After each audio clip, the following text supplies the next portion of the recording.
haba ku yan matan kanan nan ba ku taba ganin bature ba ne daga zuwa garin ku daga zuwa Kano di sai ku uban waye baki nan bata ki blokin dina azumi ne ban chatting ban soyayya da kowa ka ta kariya mun azumi wallahi wai me yasa ba ku da hankali ne ni fa ba mutum fa da take away ne gaba ɗaya sokawa guda nawa aka yi an zo an tattafa ni an sassoka ni cikin abun nan cikin kwalbatin an ciro ni kwata guda nawa ce gaba ɗaya tifan mota ce ni ba asalin mutum ba haƙori ne ni ku kana wannan ba ku taɓa ganin bature ba ne sai rububi na kuke yi Allah isa wannan ya azumi na lafiya lau mana na ce za a ci gaba da soyayyen nan amma sai an ga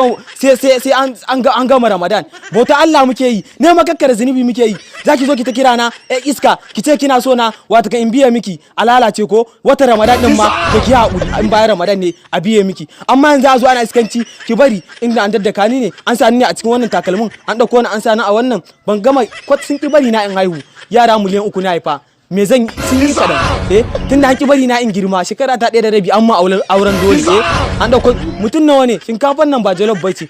amma sweet din aka zo ana ta ci da biredi na shi rufa iya ki yadda an dauko randa ba an daure mai wuya matar ta dauko ne tana tafiya kamar ba za ta tafi ba ciwon ulsa ne da minta yunwa ce kuma ta ce Tinubu ya sa mata uban wace kici taliya wace kici taliya